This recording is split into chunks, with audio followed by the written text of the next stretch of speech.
Teman-teman, perang salib ketiga adalah perang antara umat Kristen dan juga umat Islam sebagai lanjutan dari perang salib pertama dan juga perang salib kedua.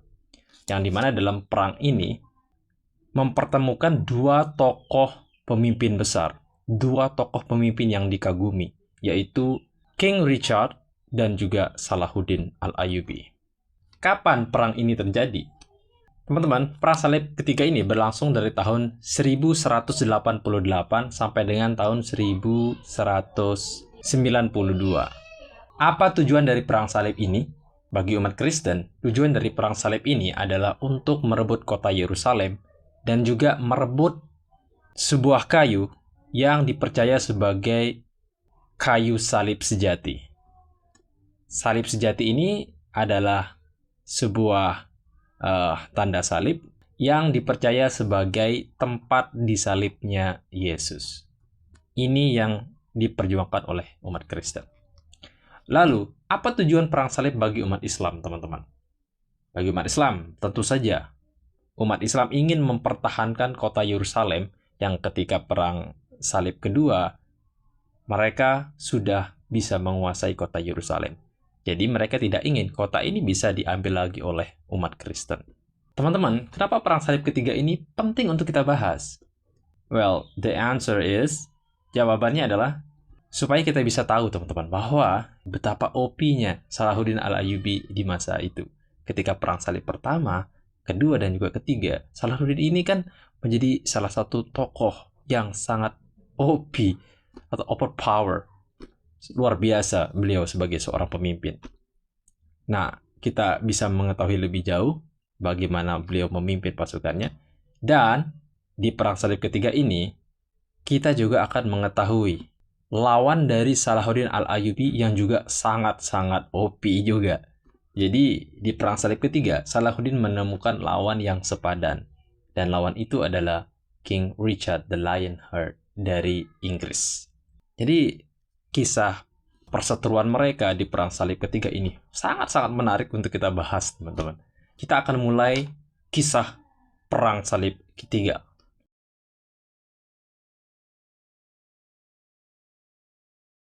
Perang salib ketiga dimulai dari masa di mana kota Yerusalem pasca perang Hattin pada tahun 1187. Di kala itu, Yerusalem sudah berhasil direbut oleh umat Islam di bawah kepemimpinan Salahuddin Al-Ayyubi. Nah, pasca perang Hattin, teman-teman, Eropa pada saat itu sangat-sangat gempar. Paus kemudian meminta orang-orang Eropa untuk bertaubat dan menyerukan perang salib ketiga. Seruan perang salib ini kemudian dikampanyekan, disebarkan kepada seluruh rakyat di Eropa Barat, termasuk di Inggris, Prancis, dan juga Jerman. Raja Henry pada waktu itu mengumumkan apa yang disebut sebagai pajak Salahuddin. Pajak Salahuddin ini adalah pajak yang harus dikeluarkan dari penghasilan rakyat Inggris. Jadi sekitar 10% penghasilan dari orang Inggris, dari rakyat Inggris, akan diberikan kepada negara untuk membiayai perang salib. Jadi sebegitu pentingnya perang salib ini sehingga pajak Salahuddin itu wajib dibayarkan oleh rakyat Inggris dan juga rakyat di sebagian besar Eropa Barat pada waktu itu. Jadi kebayang nggak di itu betapa mencekamnya situasi kepanikan dari orang-orang Eropa Barat saat itu. Kemudian jika ada orang-orang Eropa, misalkan dia tidak ingin dikenai pajak oleh pemerintah, atau misalkan ada orang-orang Eropa yang tidak mampu membayar pajak, maka hanya ada satu solusi, teman-teman, yaitu mereka harus ikut perang salib. Negara-negara di Eropa Barat itu mengumpulkan banyak sekali orang-orang pasukan dari rakyat jelata, dari tentara-tentara yang berasal dari berbagai kalangan di dunia Eropa Barat itu untuk berkumpul dan membentuk satu pasukan yang disebut sebagai tentara salib, teman-teman. Nah, dalam perang salib ketiga ini juga disebut sebagai perang para raja. Kenapa disebut sebagai perang para raja? Karena yang ikut berperang dalam pertempuran ini adalah raja-raja dari Eropa Barat. Yang pertama, King Frederick I atau King Frederick I dari Jerman. Yang kedua, King Philip II dari Prancis, dan yang ketiga adalah King Richard dari Inggris.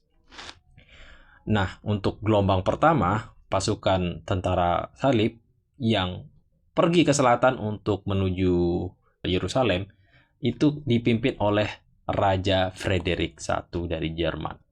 Di mana Raja Frederick I ini membawa banyak sekali pasukan, teman-teman. Jadi banyak sekali orang-orang yang ikut dalam perang ini. Lalu kemudian pergilah King Frederick I berangkat pada tahun 1188. Akan tetapi nasib sial dialami oleh King Frederick I, teman-teman. Di tengah perjalanan, di salah satu sungai di Anatolia, ketika sang raja akan menyeberangi sungai, tiba-tiba sang raja terpeleset sehingga akhirnya tenggelam, yang mengakibatkan dia meninggoy. Nah, meninggalnya Frederick I membuat semangat dari rakyat Jerman itu sedikit menurun, teman-teman. Setelah gelombang pertama melakukan perjalanan ke selatan dari Eropa, kan, dia berjalan menuju ke selatan melalui sungai Anatolia, lalu kemudian disusul oleh King Philip II dan King Richard. Perlu diketahui bahwa pasukan Kristen ini berangkat melalui dua jalur. Ada yang berangkat melalui jalur darat, ada yang berangkat melalui jalur laut. Nah, kebetulan raja yang tiga ini berangkat melalui jalur darat, teman-teman. Yang dengan alasan mereka tidak bisa naik kapal laut karena mabuk laut. Nah, satu hal yang menarik dari jalur darat yang mereka lewati ini, teman-teman, berbeda dengan jalur laut. Jalur darat ini memiliki tantangan yang sangat luar biasa ekstrim. Sangat-sangat berbahaya. It's a nightmare, teman-teman.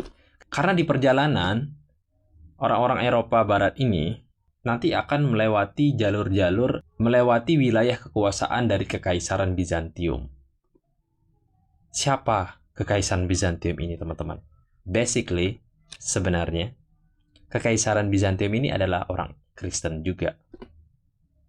Kita mungkin mengira Kekaisaran Bizantium ini akan menyambut dengan senang hati, akan menyambut dengan baik orang-orang Eropa Barat. Tetapi tidak, teman-teman. Orang-orang Bizantium ini justru malah membenci orang-orang Eropa Barat. Ini diakibatkan karena perbedaan ideologi, perbedaan kepercayaan, teman-teman. Bahkan, Kekaisaran Bizantium ini lebih percaya, lebih mau untuk melakukan hubungan kerjasama dengan orang-orang Muslim dibandingkan dengan sesama Kristennya. Ini terbukti ketika orang-orang Bizantium ini menghentikan orang-orang dari Eropa Barat. Bahkan orang-orang Bizantium meminta bantuan Salahuddin Al-Ayyubi itu untuk melawan orang-orang Eropa Barat. Akan tetapi, meski mendapatkan perlawanan dari Kekaisaran Bizantium, pada akhirnya orang-orang Eropa Barat ini berhasil mengatasi masalah tersebut dan berhasil melanjutkan perjalanan mereka. Akan tetapi, nightmare, bahaya jalur darat ini belum habis sampai di situ. Ketika sudah melewati wilayah Kekaisaran Bizantium, lalu kemudian orang-orang Eropa Barat ini kembali berjalan ke selatan, mereka kemudian ditunggu oleh orang-orang Muslim Turki. Dan di situ terjadi pertempuran. Of course, tentu saja orang-orang Muslim Turki tidak mau membiarkan orang-orang Eropa Barat ini, orang-orang dari entah berantah ini, berhasil melewati wilayah mereka. Pertempuran kemudian berlangsung dan orang-orang Eropa Barat, atau disebut juga sebagai bangsa Frank ini, bisa mengatasi hal tersebut, teman-teman, dan kemudian melanjutkan perjalanannya lagi ke selatan. Pertempuran antara orang-orang Eropa Barat atau bangsa Frank dengan tentara Turki ini berlangsung di tahun 1190. Nah, di tahun 1190 inilah King Frederick I itu kemudian akan menyeberangi sungai di Anatolia, dan ketika menyeberangi sungai, dia kepleset dan meninggoy. Karena raja mereka sudah meninggoy, maka pasukannya menjadi patah semangat. Nah, akan tetapi nantinya akan ada raja yang lain yang akan menyusul, yaitu King Richard dan juga King Philip. Tapi sebelum kita menceritakan kedatangan dari King Richard dan juga King Philip ini, Maka kita harus tahu dulu, sebelum tentara Kristen akan memasuki Yerusalem, mereka harus menguasai satu kota yang sangat penting. Kota ini bernama Acre. Nah, di Acre ini, teman-teman,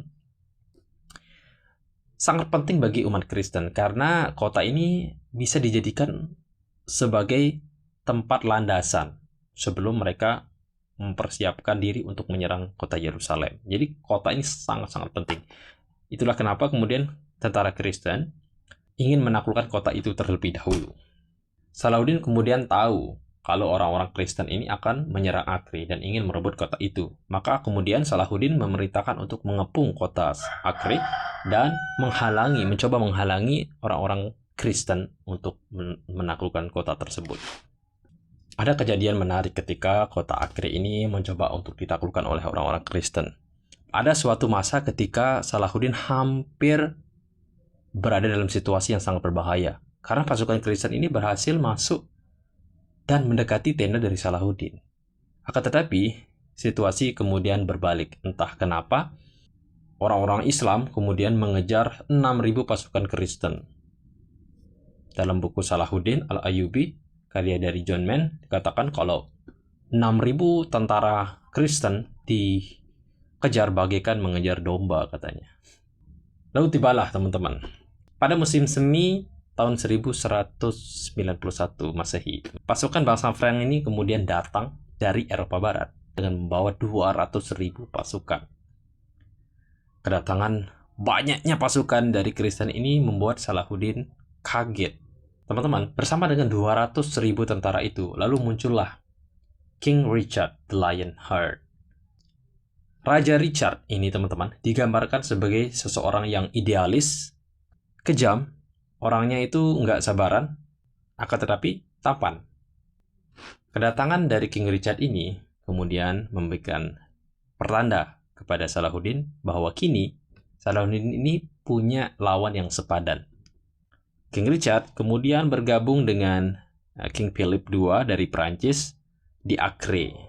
Akhirnya kota Acre jatuh ke tangan King Richard dan King Philip. Sebenarnya dalam perebutan kota Acre ini, King Philip dan juga King Richard itu tidak bergerak berdua, tetapi ada orang lain ataupun raja lain yang membantu mereka, yaitu Conrad dan juga Guy. Nah, Guy ini siapa, teman-teman? Guy ini adalah Raja Yerusalem, teman-teman. Jadi nanti kalau misalkan orang Kristen ini bisa menguasai kota Yerusalem, maka Raja Guy lah yang menjadi orang yang akan menjadi Raja Yerusalem lagi di situ. Di perang Acre, pada akhirnya umat Muslim menyerah di situ. Meskipun kota itu sudah bisa dikuasai oleh umat Kristen, jadi sekarang umat Kristen ini sudah punya kota pijakan untuk mempersiapkan dirinya untuk menyerang Yerusalem. Akan tetapi Salahuddin masih mempunyai kartu as, teman-teman. Apa itu kartu asnya? Yang pertama, Salahuddin masih mempunyai tahanan umat Kristen sejumlah 1.500 orang. Plus kayu salib sejati yang menjadi benda incaran bagi umat Kristen. Nah, akan tetapi di pihak Kristen ada banyak sekali tawanan umat Muslim juga di situ yang ditawan oleh King Richard sebanyak 2.600 tawanan. Nah, pada suatu ketika terjadi miskomunikasi ya, atau apalah mungkin itu, di mana King Richard menganggap kalau Salahuddin itu berusaha untuk menipu dirinya. Ini yang kemudian berakibat fatal, teman-teman. King Richard kemudian mengeksekusi 2.600 tahanan Muslim.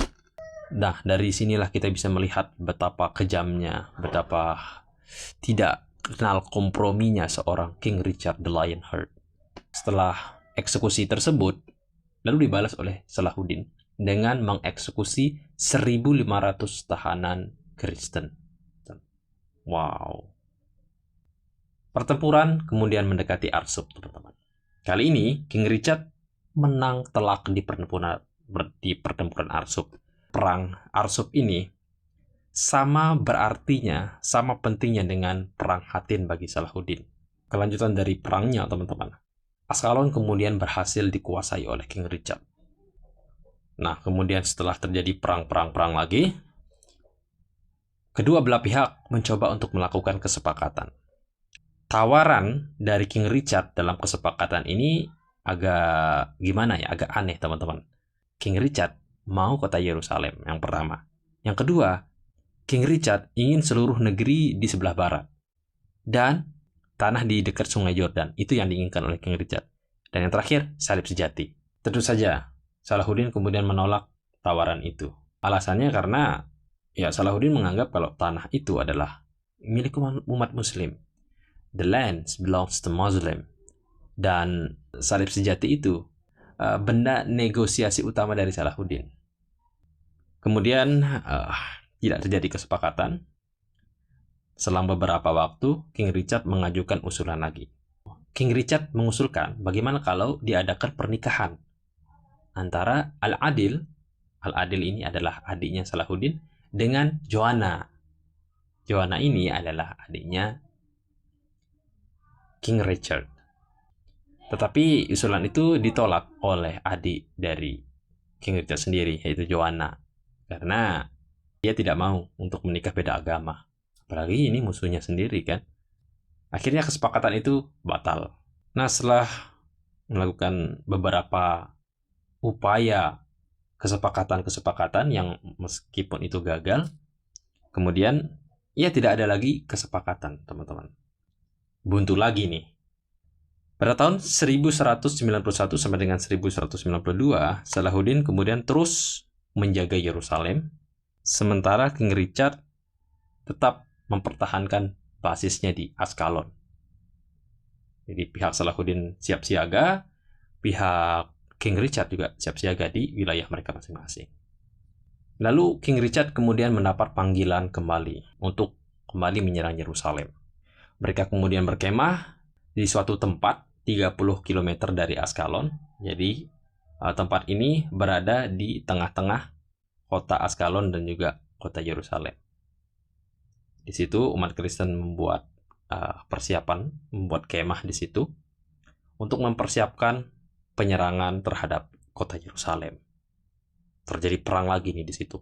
Perang.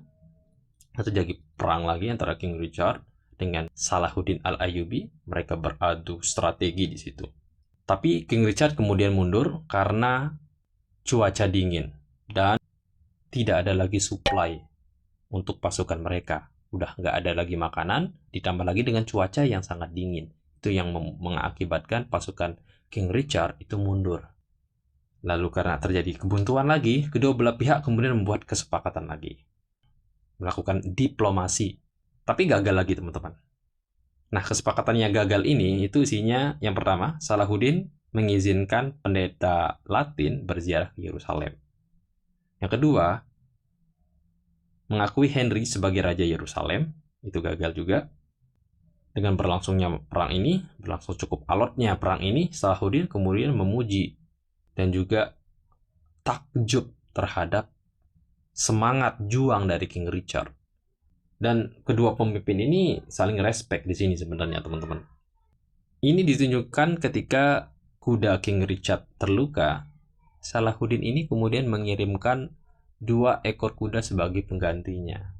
Bayangkan, teman-teman, betapa saling respectnya kedua pemimpin ini. Selanjutnya, terjadi pertempuran lagi, dan kali ini terjadi di Jaffa, dan akhirnya adalah imbang. Ini yang kemudian pertempuran di Jaffa ini kemudian disebut sebagai Perang Salib ketiga. Nah, pada akhirnya kedua belah pihak, karena sudah perang-perang terus, kedua belah pihak kemudian kelelahan. King Richard kemudian jatuh sakit.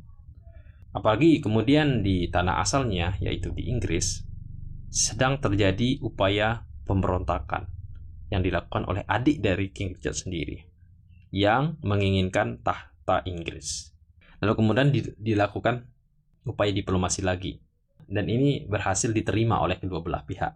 Dan kesepakatan akhirnya adalah, yang pertama, peziarah Kristen boleh datang dan pergi ke Yerusalem dan dijamin keselamatannya.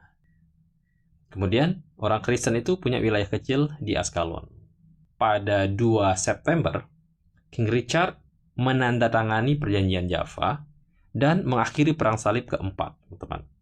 King Richard kemudian pulang ke negaranya di Inggris dengan Yerusalem tetap berada dalam kekuasaan umat Muslim. Artinya, di sini King Richard gagal merebut Yerusalem. Nah, di perjalanan pulang, King Richard ini mengalami banyak sekali kesialan. Kesialan yang pertama, dia kemudian ditangkap dan dipenjarakan oleh sesama Kristennya karena dituduh telah membunuh Konrad. Konrad ini adalah calon raja Yerusalem. Jadi sempat terjadi pembunuhan ketika King Richard sedang melakukan peperangan dengan Salahuddin, itu sempat terjadi pembunuhan terhadap Konrad. Konrad ini adalah calon yang akan menjadi raja Yerusalem, teman-teman. King Richard dituduh melakukan pembunuhan itu, meskipun banyak sejarawan mengatakan kalau orang yang membunuh Konrad ini, calon raja Yerusalem ini, itu adalah kelompok Hasasin. Nah, pada akhirnya teman-teman, perang antara King Richard dan juga Salahuddin Al-Ayyubi berakhir sampai di situ. King Richard kemudian pulang ke rumahnya, pulang ke negaranya di Inggris. Salahuddin kemudian setelah perang ini, beberapa tahun kemudian beliau kemudian jatuh sakit dan akhirnya meninggal. Terima kasih sudah menyaksikan dan wassalamualaikum warahmatullahi wabarakatuh.